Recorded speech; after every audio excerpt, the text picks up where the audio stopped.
Tuesday, September 2nd, 2025. We are here in the Wavy Digital Studio. Craig Loper, Jeff Snyder, Brian Parsons for another episode of Sportswrap Overtime.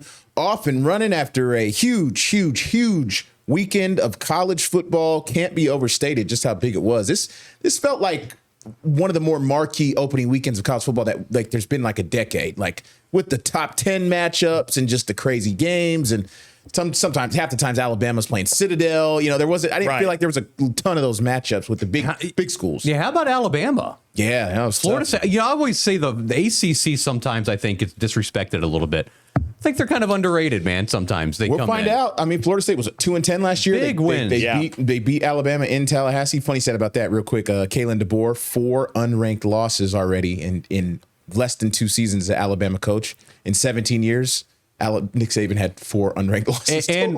Oh wow! Yeah, that was pretty. And more, they're always more penalized than their opponents, which that never happened under Nick Saban. Yeah, a lot of effort questions. If you look at Twitter, the defenders not running the ball, a lot of effort stuff. We'll get into that later on. Craig, what is your joke that is always what's the greatest job in sports? Oh yeah, fired college football coach. His buyout is $70 million. $70 million. So I think you're stuck with them for at least a couple of years, right? At least this year, but it's one game. Everybody relax. They'll be fine. They'll be fine. I mean, UNC on the other hand. Oh boy, we are. Yeah, gosh, UNC just fresh off watching that game last night. We're going to get into all this college football. That's what this episode is all about.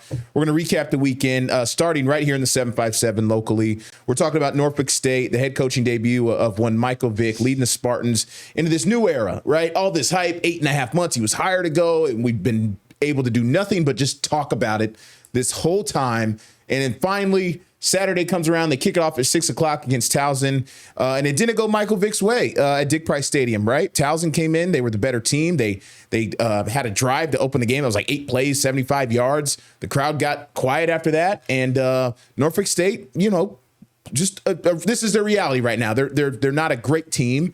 And there's going to be some struggles. And Michael Vick, Coach Vick, made the difficult decision of benching the starting quarterback, Izzy Carter, in favor of the veteran Otto Coons. And Otto really drove the team down the field, put some yards up at least. Yeah, he did. They lost a little better with him. They lost the game. Was it 27-7? Yep. Okay. So Michael Vick's first game as a head coach, it was against a team from a more powerful conference. Yeah, bigger, better conference. Towson.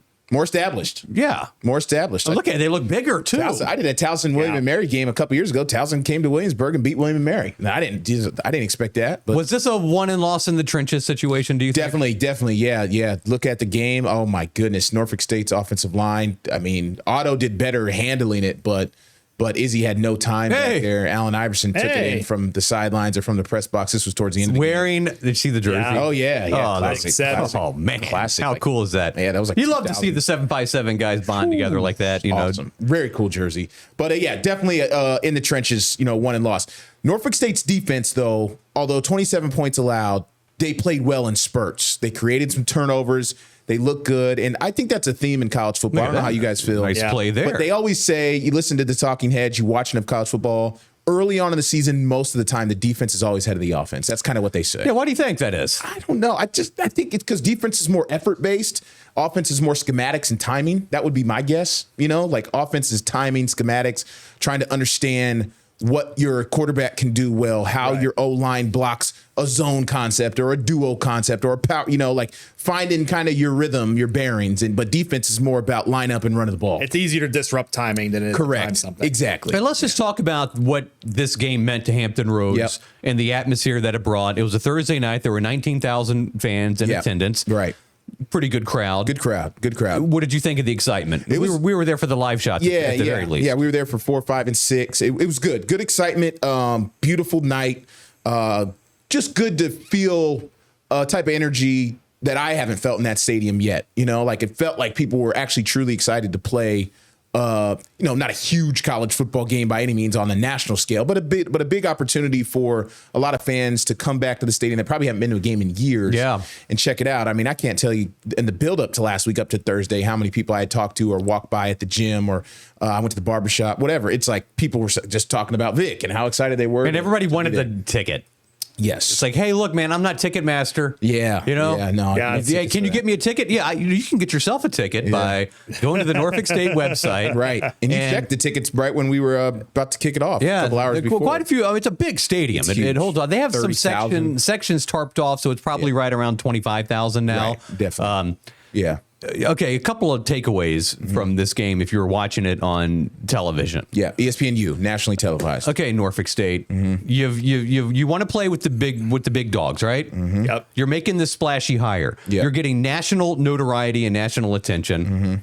Fix the turf and fix the lights. Yeah, there are high schools in Hampton Roads that have better lights than Norfolk State has. The glare from the turf, it looked low budget, man. It didn't look good. Yeah, Brian's talking about from the national camera, right? You're not going to see it in any of the highlights we have on the podcast. We shoot our own stuff. The lights in one end of the field have a different temperature than the lights on the other end of the field. Yeah. So it doesn't look consistent. Yep. The turf glares out. The glare. The glare. I don't know if that's the lighting or the turf, but the glare, if you watched it on ESPN, was it was weird. It was like the field. It was almost like we were in the middle of December, and it was like a fog on the field. You're getting your chance to have all of this national attention thrust upon you. You got to look as good as you possibly can. Yeah. And I think they've got to invest some money into some new LED lights. Definitely figure out the lights. Talk to the people at Manor High School in Portsmouth who have some of the best lights in Hampton Roads. It's crazy. Well, Salem High School has amazing Western Branch lights. redid their lights recently. Western Branch's lights are amazing. Yeah, Remember the investment this year was the new coach. To the tune of $450,000 exactly per season. Now double what Dawson Odoms was making. Right. Yeah. And he's going to bring in a lot of booster money, so maybe that's the next project. Hopefully that's the next project. You got to do some work. So we talked about the 19,000. I expect a bigger crowd this Saturday when the Spartans host Virginia State. Yep. Old rivalry from back in the CIAA days. Yep. They're a Division II school. They're a very successful Division II school. They've beaten Norfolk State a couple of times. Yeah, and yes, they have. Spartans only won by 5 last year. Is that what it was? So this is a rivalry game. Yeah. It was jam-packed a couple of years. So I think 2 years ago, did they come here both times? No. Yeah. Norfolk State does not go there. Yeah. Okay. Yeah. I was like, there's no way they go there. So 2 years ago was crazy. It's going to be insane on Saturday. And the weather this August has been, now we're actually in September, but the weather has been literally perfect. Yeah, it's been great. Been great. Virginia State's coming off a 35-7 win against Barton College. Oh, cool. Yeah, good. I would not have looked that up. From Wilson, North Carolina. Okay, all right. Yeah, it's going to be packed. It's going to be great atmosphere. Kickoff 6:00 again, so plenty of time to get in the stadium and enjoy yourself. And hopefully, like you said, Brian said, it's another good night where you get a little breeze, a little fall weather, and it's going to be that rivalry game always brings out the fans. So just a couple stats if you're looking at it from a team stats perspective against Towson. I have here Norfolk State 279 total yards passing. They were 21 of 31, which is actually better than I anticipated. Rushing yards, they only had 39 yards rushing. So you talk about the line of scrimmage game. I know they got behind, but yeah, you're playing catch up. Yeah. But down even 10 at points, you can still run the ball if you can get a push. And Mike Vick said it afterward. Do we have the Mike Vick soundbite? Yeah, we do. No. Okay, yeah, this is Mike Vick. Forgot about this. Was Mike Vick, Coach Vick, talking about getting his first basically game under his belt. Happy to have to get the first one out the way. I got a feel for it. I got a feel for the flow, what to look for, what to watch out for. Now I can go back and watch film and correct what we need to get better at. I look forward to that process, and I knew it was going to happen at some point. So I would much rather have won on the scoreboard tonight, but now we know where we got to get better, and now we got areas to focus on. And so, that's what football is all about. It's about getting better each and every week. And the one thing I just told the guys is not where we start, is where we finish. And we got some great players in our locker room, and they got pride. Quarterback, excuse me. Michael Vick did say Izzy Carter is going to be the quarterback next week. So he talks about this situation. Now I know what to look for. So let's think about, Craig, the first time you were ever on television. Yeah. Yep. You probably practiced. I did a lot. I practiced in the build up to that. Like that. That week was crazy. But even practicing beforehand. Oh internships and things like that. Yeah. And the build up and to the finally. Yeah. Hey, you're live. Yeah. Yep. I printed out an Excel spreadsheet of names of. I was talking about high school football recruiting back then. It was like the most extensive Excel spreadsheet I've ever made in my life till this day. Hey, how much more comfortable were you the second time you went live versus the first time? Yeah, a lot more. It's, two different. It was like regional. Just making an analogy. Yeah, it was a lot more. Especially like just every day you get a lot more comfortable in this business early on. Like from your first time live, even with the interns we work with here, it's like they'll do a read and they're real rusty, and then like. Reps 2 and 3, it's like leaps and bounds. Yeah, but by the time the interns actually get good, it's time for them to go. That's how it goes. That's how it goes in our business. But I think the point I'm trying to make is it was his first game as a college football coach. Yep. Okay. Let's everybody relax. Yeah. I think everything could be okay. There's definitely some winnable games on this schedule, and I think it begins Saturday. It's a losable game too. Yeah, but they are some winnable games on this schedule, and if they can get to 6 wins, man, that'd be pretty good. So funny looking at this, the ESPN, I got the box score in front of me. That's what this paper is. And they made a typo. Either Norfolk State did it or the ESPN did. It says the attendance was 1,469 people. And I was like, I don't know where that comes from. Someone mispunched a number. One time last year, they had announced one at 31,000, which would have been an absolute sellout. And that's with the tarps on. Standing room only. It wouldn't have happened. There's no way. It's going to be interesting to see how this Norfolk State team, like, what's their identity? That's what you want to see. Like, because they played from behind, so they had to get away from running the ball. I'd imagine you want to. Every coach wants to be able to run the ball, control the clock a little bit. But Izzy's got to improve. He did not look good in those first 3 outs. The O-line has to get way better. If you play Otto Kuhn in spots, who knows? But they got a lot of growth that needs to happen. So it's Otto. It's just what a wild ride that kid has had. Yeah. We need to do a feature on him with everything that he's gone through, and the starting and being benched to being, we thought he was off the team and going through a coaching change and sticking with it. His back. I think he had like surgery back, or he had an injury. We need to sit him down and talk to him and find out his story. I think it could be an interesting one. Yeah. He's been around for a few years now. So they need to win this game.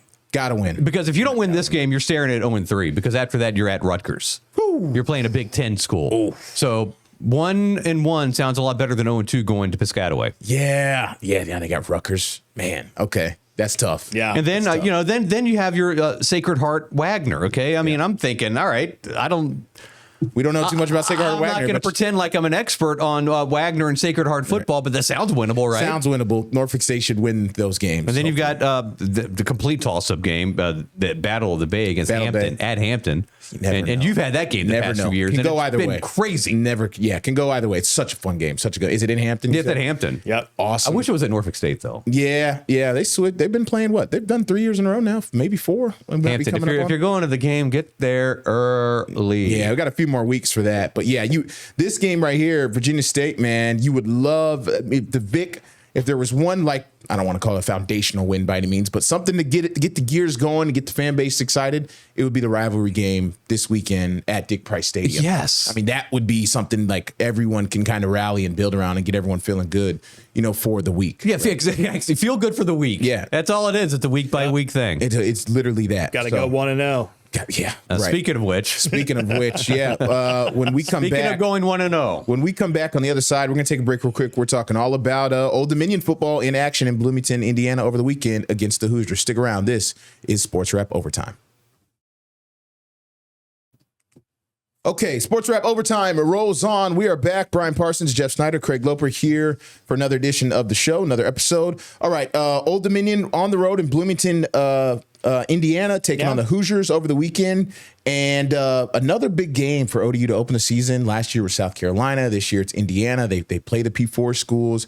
Ricky Ronnie embraces that. And, man, it started with the bang. Colton Joseph. Old Dominion gets the ball first, and Colton Joseph goes 75 yards to the house for a touchdown, rushing touchdown. What did I say on the group text? I was like, well, they've got to figure it out. All they have to do, keep doing that. It's just do that same play over and over, and they'll put up 100. Man, that's all they have to do. Same play. They tried. Man, that was crazy. What a start! It was exciting. exciting. And then so you're thinking, okay, 75-yard touchdown run. Yeah, they're up 7-0 against a team that made the playoffs last year, and then Indiana gets the ball. They pretty much march right down the field. And then what happens? They turn them over, right? For a goal line stand. Right. Yeah, turn around down. Right. They broke one of 3 goal line stands, by the way. Yeah. Yeah. How about that defense? Turnover on downs. Yep. And they get the ball back. Then, so what do we have here? So then Indiana gets the ball back. So Old Dominion has to punt. Mm-hmm. Indiana fumbles. That's what I was thinking of. Yeah. Everything is happening. Yeah, it looked good. All those things that to win those games, if you're the underdog. Yeah, right. A 75-yard touchdown. Yeah. Yep. Goal line stand. Yeah, a turnover. Just basically stolen possessions right away. Yeah. And then ODU has to punt the ball away. Yeah. And Indiana returns that for a touchdown. Yeah, that's when you felt like, oh my gosh, that little moment. It was like, oh my God, you had something. And then it was like, oh, now it's equal. So once it was back equal, it was like. Whereas now basically it's 7-7 after the first quarter. So in the second quarter, okay, here's where some things that kind of reminded me last year in South Carolina with Grant Wilson. Colton Joseph throws his first of 3 interceptions. Yeah, rough day throwing the ball for him. And but then ODU comes up with another red zone stop on a third down play. Jason Henderson with a big, huge stop. Yep. So that led to a field goal. So it's 10-7. So Indiana gets the ball back. They drop a wide open touchdown on third down. It would have been a 55-yard touchdown. I think it was right in his hands. The guy dropped it. Right. It was not LeBron Bond, by the way, from Maury High School. He had a catch. He had one catch. Got it.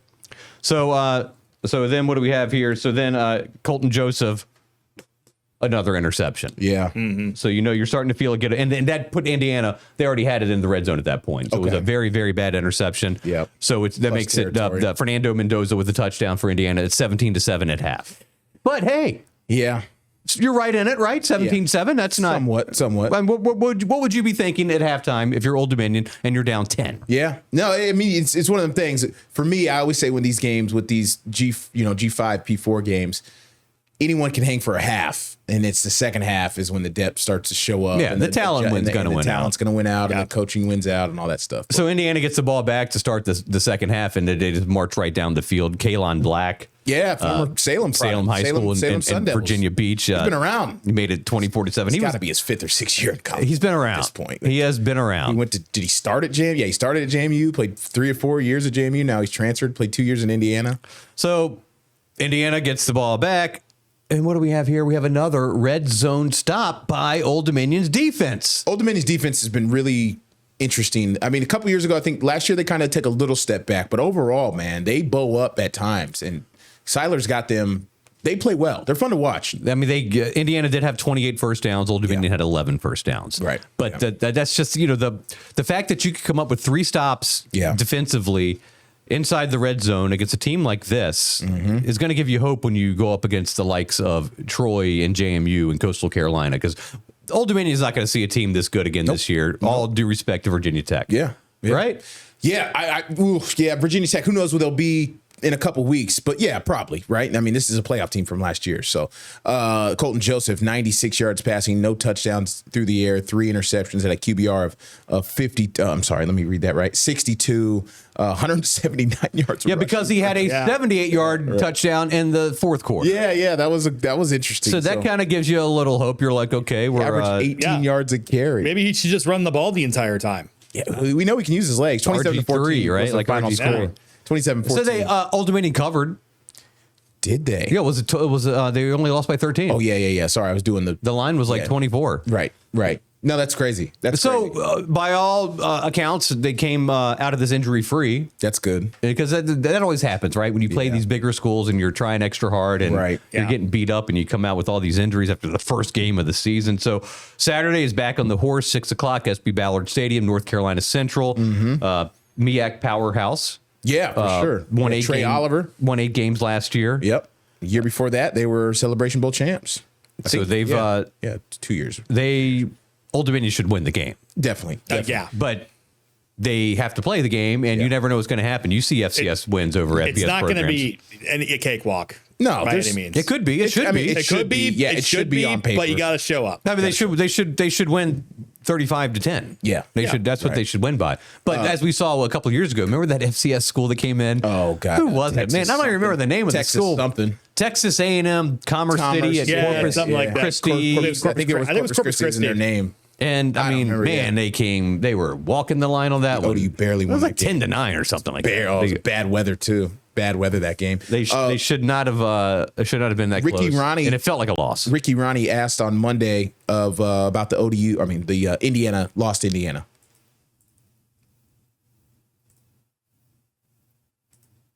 I think he's Come on. I think he's bringing it up. There he is. There he comes. Come on. I mean, I think our guys saw when they executed it the way they know how and the way they can that they can play with anybody.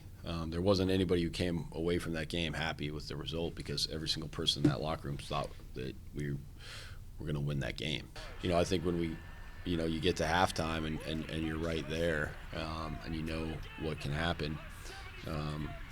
So I think that, yeah, there's positives knowing that if we execute the right way that we can hang with anybody, but there's no moral victories. I mean, everyone wanted to and expected to win that game. Well, there you have it. Like that honesty. No moral victories. You want to hear that from your coach, clearly. So back on the horse. I mean, they've got they've got to win this game. This is a must-win game. Yeah. If you want to get to a bowl game, you cannot lose to an FCS program. Bottom line. That's what it comes down to. I'm not even like Norfolk State isn't even a must-win necessarily against Virginia State. ODU is a must-win against North Carolina. They have to take care of business. And There's no doubt. then you got Virginia Tech next week or after that. So man, now I will say, what a start. How strong the defense did look for ODU at times. Yeah. I'm not concerned. Yeah. Playing an FCS school. Yeah. Because the stronger defense will just win out every single time. They should. Yeah. I'm sure Central will come with some wrinkles and different things like that, and hopefully the fans show up. I mean, I don't know what kind of main attraction it is to play Central like that, but at the same time, first home opener. Yeah, first home game. It's a 6:00 kick. Yeah, North Carolina Central is 1-1 right now. And the students have been pretty impressive coming out to the games for ODU football. It's still early in the year, right? They started school, right? Hey. We're not still break yet. They're swinging. I like going to ODU games. They're fun. Yeah, it's a good time. I enjoy going as a fan. I like the stadium. Good setup. I mean, so when it comes to this offense, though, right? Outside of Colton Joseph, what does it look like now moving forward? Because Colton, he struggled. They're going to lean on his legs a little bit. Like some of their catches. I mean, their top receiver had 4 catches. Naeem Abdul Rahim Gladding. Yeah, and we're still learning these guys. These are a whole new receiving core. But I don't think we're really going to know what this team looks like until the Liberty game in week 4. For sure. Yeah, it's hard. These early part of the season is hard. Because you're playing at Indiana. Okay. Then you're playing North Carolina Central. Then you have to go to Tech. It's really hard to judge. When you play Liberty, I think now we're kind of in our peer. Yeah. So now then we can kind of see what this team really is going to look like against like-minded competition. Speaking of Liberty, the Ethan Vasco train's coming down the tracks, man. That guy balling out. He had like 5 touchdowns in the opener, accounted for every single score. And he tends to play well against Old Dominion in Norfolk. Man, that guy's Kansas, Coastal, and then Liberty. Ethan Vasco's the truth, man. Oscar Smith, 2-time state champion. I'm just saying, Liberty's the Flames look good this past weekend. So they played Maine. They didn't look that great. I know. So we'll see what happens this week. Check out Wavy on television for more ODU coverage in the build up to the game versus Central on Saturday. I guess maybe we'll take one more break here and then talk about the rest of college football. Oh, yeah. A lot happened. A lot happened. Got into it. It was a big weekend. We'll be right back on Sportswrap Overtime.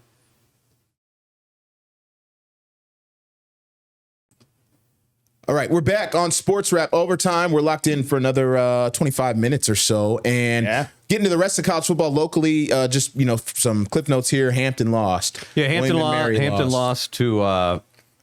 Who was it? Who did they lose to? I don't know who Hampton. I got it. Jackson State, 28-14 to Jackson State. They went to Jackson State. Yeah.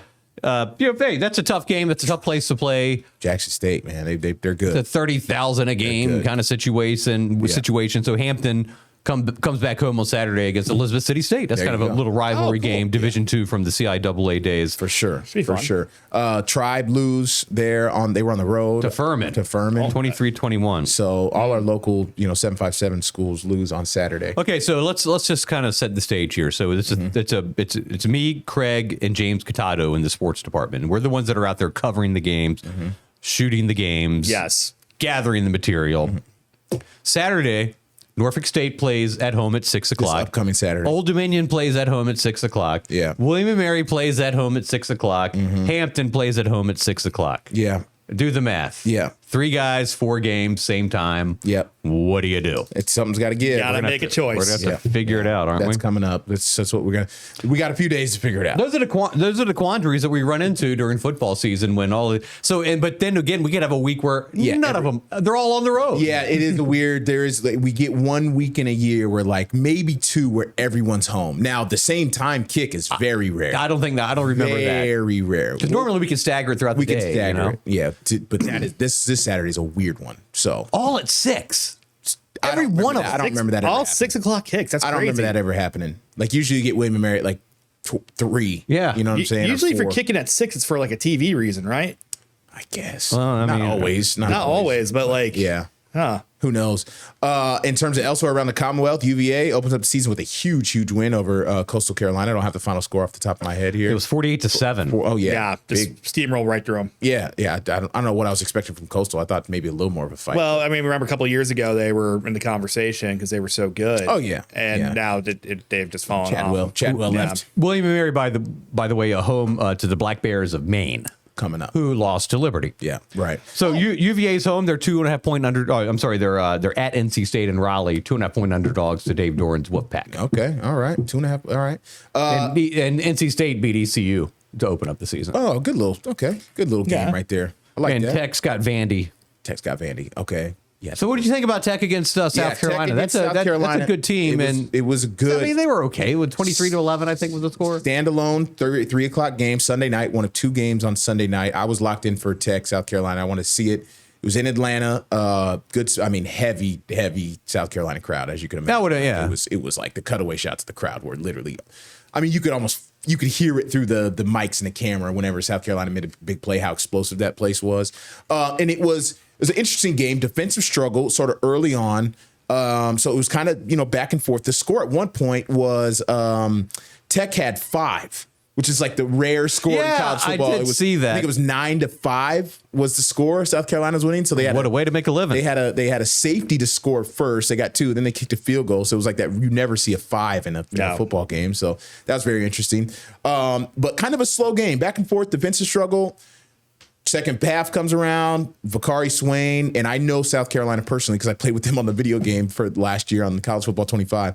Vakari Swain, their star defensive back, takes an 80-yard punt return back for a touchdown, and he broke a few tackles. He made a couple cuts up the sideline. That kind of opened everything up, and it felt like then it was like Tech's window got smaller and smaller at that point. And then for you guys, for the uninitiated, Jeff and Brian and anyone, really a lot of college football fans were introduced to Lenora Sellers on Sunday night. Lenora Sellers, number 16, he's a sophomore quarterback for South Carolina. He's from Charlotte area originally, is the real deal. He's legit, his man. stature, his escapability, his arm talent. He is a guy that a lot of people have their name of, watching for like potential Heisman level season. And he made a lot of big plays for South Carolina. Third down, I think he converted a 3rd and 15. He broke like 4 tackles in the pocket and like converted the 3rd and 15. Then he had a huge touchdown to Nick Harbor over the top. And that put the game away after that. The Nick Harbor touchdown is a big one, like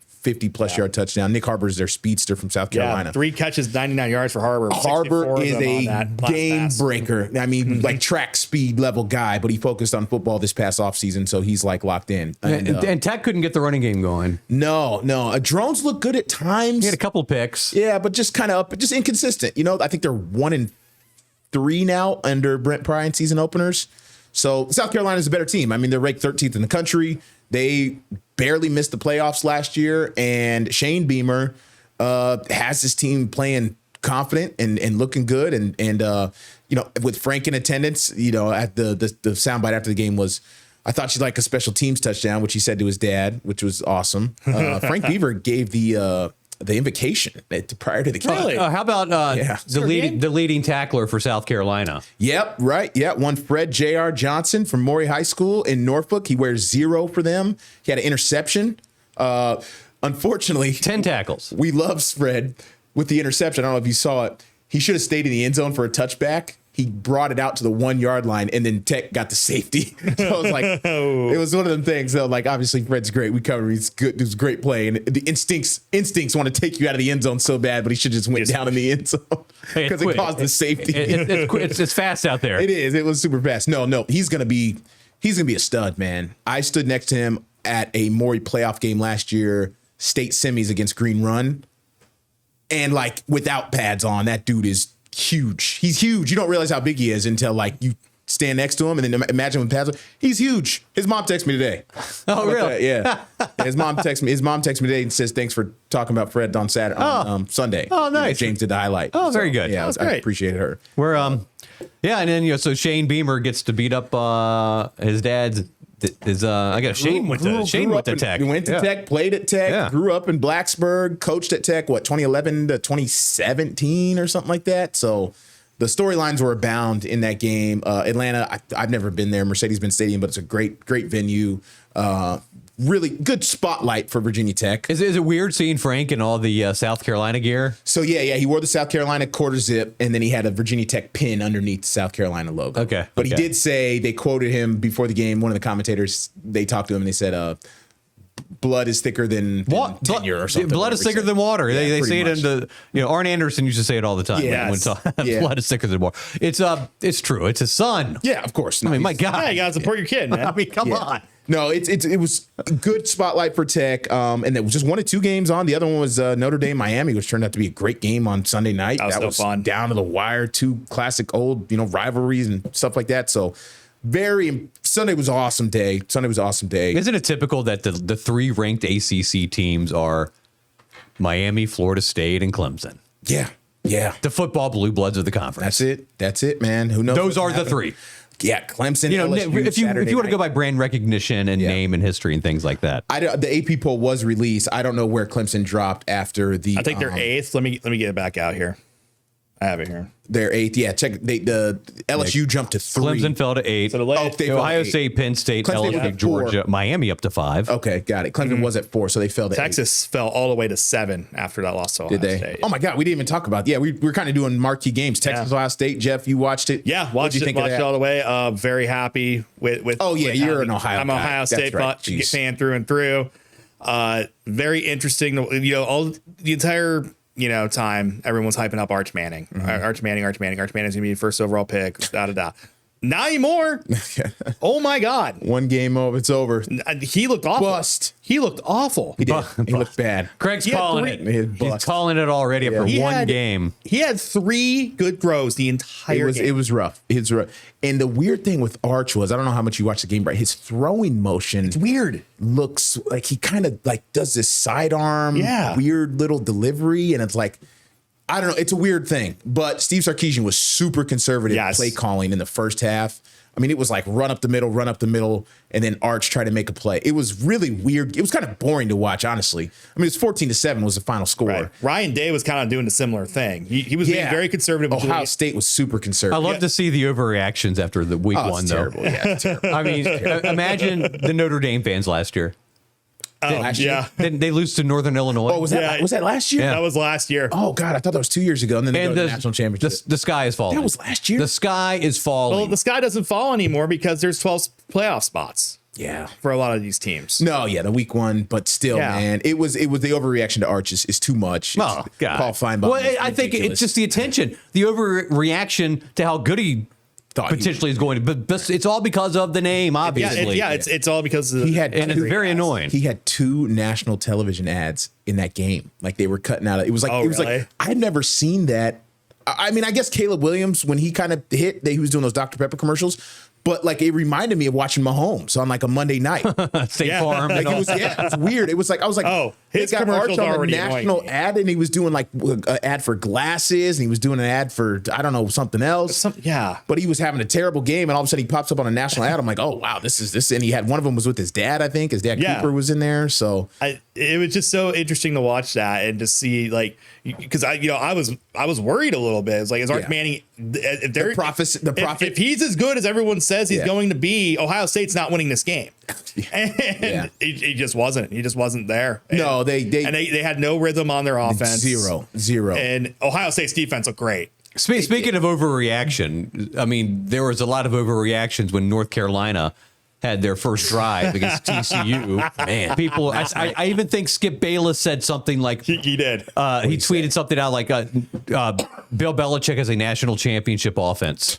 So after one drive. So I tweeted out the national champion North Carolina Tar Heels. And then later, I retracted that and said I was talking about women's lacrosse. There you go. Yeah, right. see? Yeah, and they are legit. They are legit. That's funny. No, yeah, the Bill stuff. Ooh, man, 48-14. And again, it's like, you remember I brought up the Michael Vick thing where, like, and I always bring up the example. If you're the head coach of South Carolina State and you devoted your life to coaching and this and that, you want to beat Michael Vick. And maybe more so just internally than you do anybody. You always want to win. Right. You don't mean to tell me these guys don't want to beat Bill Belichick? Sonny Dykes wants to beat Bill Belichick. Sonny Dykes been in coaching. Didn't he have college? Like the sweatshirt kind of cut off too a little bit? Bill or Sonny? Yeah. Sonny. Oh, I didn't even. I really didn't even see it. I didn't even realize that if he did. I know Bill. Subtle troll there. Oh wow, I didn't know. If he even after the game, he was talking to Holly Rowe. He was just like, "Hey, no one was talking about us all week. It was all about them, and we used that. That was bulletin board material for them the entire time. Yeah, they came out and punched him in the mouth. And not that any of that makes a difference in executing your game plan. But it feels really good. But if you get any little added extra mustard to kind of, you know. Yeah. Going back a little bit too, I don't know how you guys did it, but I for the first time in a decade, I set my alarm for 8:30 a.m. and I watched game day. Like I watched game day at 9 in the morning. I did. Because of Corso's final farewell show. I ended up falling asleep at like 9:30 again. I woke back up about 10:15. I typically do watch game day almost every week. I haven't watched for a long time.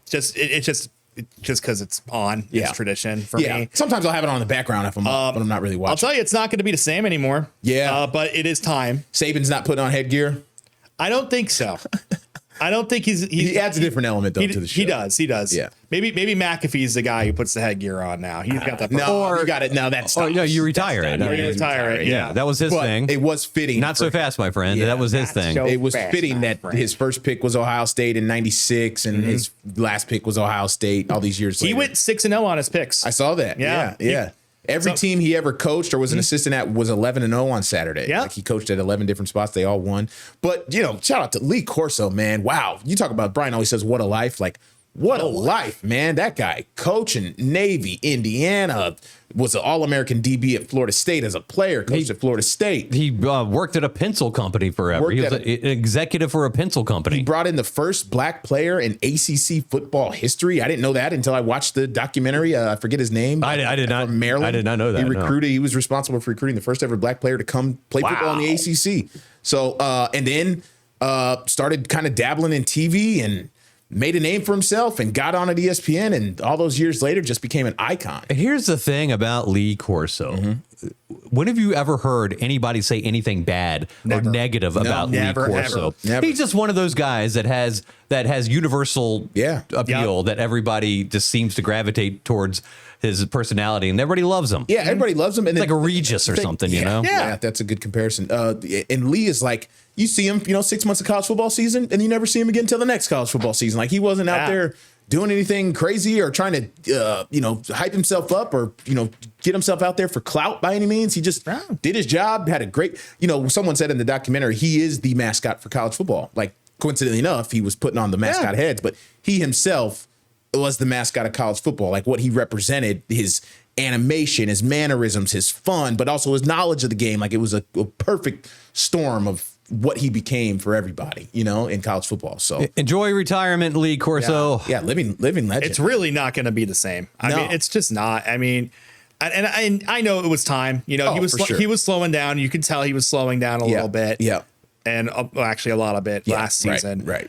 But now he gets to enjoy the rest of his life. Yeah. I'm sure he's going to be watching every Saturday just along with us, just like all of us. Hey, has anybody gotten the ESPN app, the new app? I have not. That's actually a great question. Can I ask a question about that? Sure. I'm so confused. I have ESPN app on my phone. Do I not have the new version of it? Okay, do I need to download an entirely new version? You need to upgrade, I think. Do you have cable, Craig? I have YouTube TV. Okay, if you get ESPN through your YouTube TV, you should be good. Not yet. Not yet. It's not on YouTube TV yet. It's not. Oh, ESPN's not on YouTube TV. Well, no, ESPN is, but not the ESPN app. I thought if you subscribe to your cable subscriber or whatever. Yeah, but it hasn't mitigated to every I'm so confused on this. I've been waiting to ask someone because I'm like, I have the ESPN app on my phone. Do I have the new version or the old version? No, I think we wouldn't recognize the new version. True. That's true. Yeah, because this is is literally just ESPN, but it's just an app. I mean, it's like, and everything. Their regular app on your phone kind of stinks anyway. It's not great, and half the time it doesn't work for me. Here we go. It's right here. So yeah, clearly this just looks like normal. This is normal. No, this is one. I mean, that's like supposed to be like $30 a month. $30. Yeah, I'm not paying $30 per month for anything right now. Yeah, no. Not that I've seen.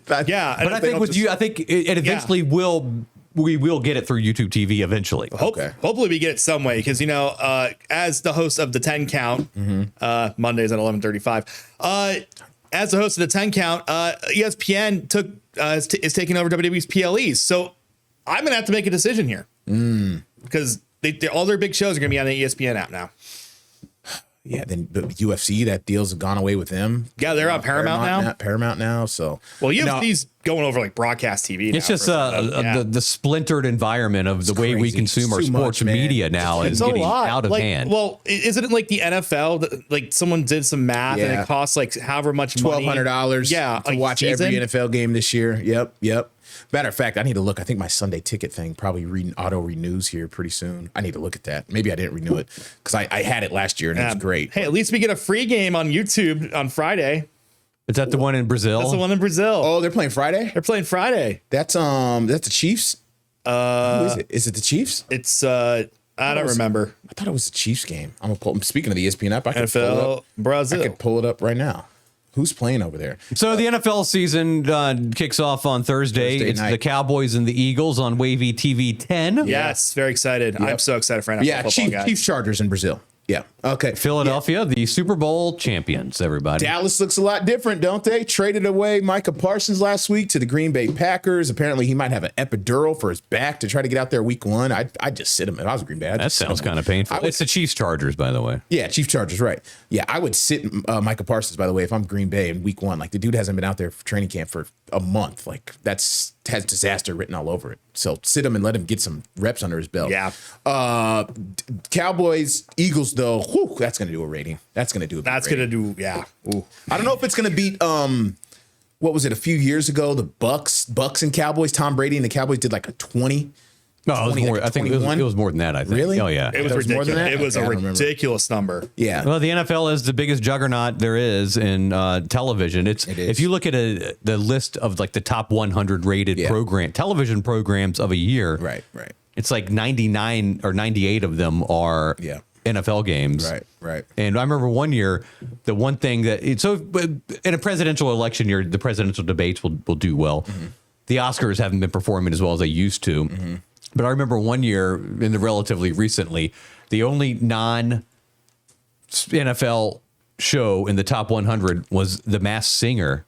And it was The Masked Singer that aired after the Super Bowl one year on Fox. Yeah, and that's when the Super Bowl was your lead in, and you make the 100. Top 100. But that's when they like to debut new shows or debut important episodes of shows or just if they want something to have a bump, they put it out after Super Bowl. The first time I remember them doing that was in 1988, and it was the Redskins and the Broncos on ABC, the Super Bowl from San Diego with Doug Williams. They won 45-10. They debuted the Wonder Years.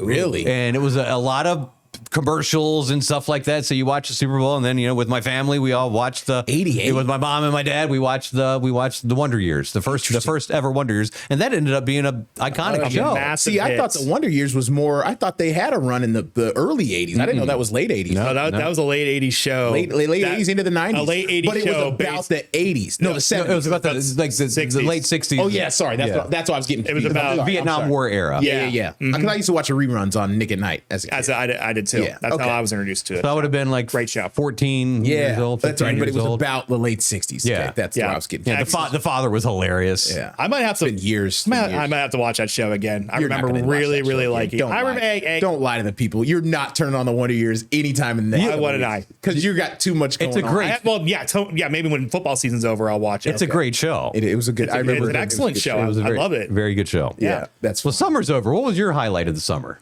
My highlight of the summer was probably. I mean, is May considered the summer? May was somewhat summer. Yeah, kids are out of summer for you guys. My mom came in town for my birthday. Well, my best friend Frankie and his wife Nicole came in town to see my new place. So that was cool. They stayed for 4 or 5 days. They checked out the 757. I was kind of working while they were here, but we had a good time. And then my mom came in town for my birthday, saw my place, met the dog, all that type of stuff. So that was probably pretty simple in that. And then I went down there too. I went to South. I go to Boynton Beach quite a bit to visit them. So that was cool. I went to Tiger Woods' version of putt-putt golf. He owns it. Oh, cool. Awesome. Best putt-putt golf course I've ever been to in my life. So sleek, clean, food, drinks. Operation was incredible. I mean, if Tiger's name is on it, it's going to be first Tiger class. And someone else. I don't know who the other guy. There's only there's one in Arizona and there's one in literally Boynton Beach, Florida. It felt like a quick summer. I went to some concerts throughout the summer. I saw... As did I. 3 Fish shows in Charleston, South Carolina. Which was really cool. And then I think I caught COVID at the shows. Right.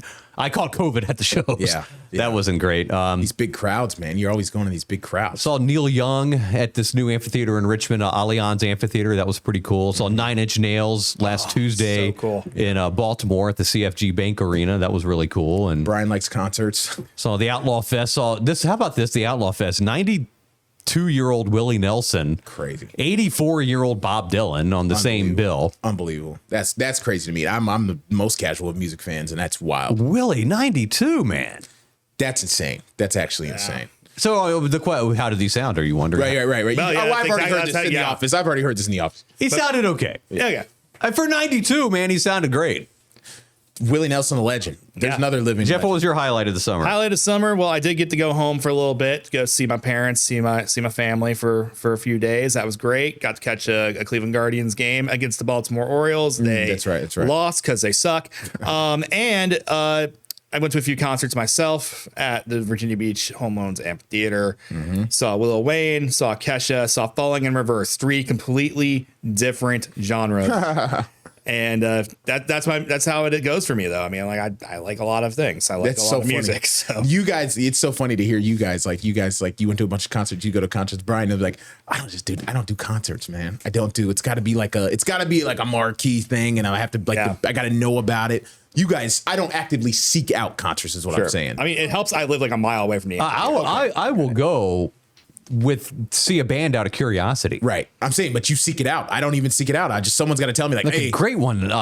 Chris Brown's coming to DC or whatever. Sunday night at the Oceanfront. They had a bunch of concerts at 17th, 24th, and 31st Street stages. That's awesome. Free. That's cool. Ocean breeze coming off. Yeah. I saw this. She's a sensational guitar player, Molly Tuttle, and she has a new band. She was a 2-time international bluegrass guitar player of the year, the only woman to ever win it, and she's done it twice. Wow, that's awesome. It was really fun. It was a good way to kind of close out the summer, because it's we're here from here on out. We're locked in. We're working. We are the football guys. Friday night flights back on your television screen on Wavy TV 10 this Friday night at 11:13. All the high school football. We're gonna see what game we're live from Friday. A lot of good action. Yeah, I'm very excited to get back out there, guys. Yeah, and Craig, we got our feet wet. We shot a couple of games. Did you have any shooters rust? How did it feel out there? No, I actually was doing all right. I mean, I was a little questionable in my camera settings, but I came back and it was all good. I feel like it looked good. Your stuff looked good. I was in the swing of things, but I was at Manor too.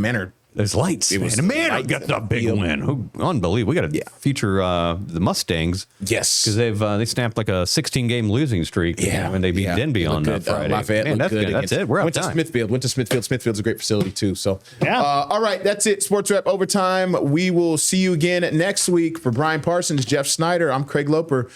See you again next Wednesday.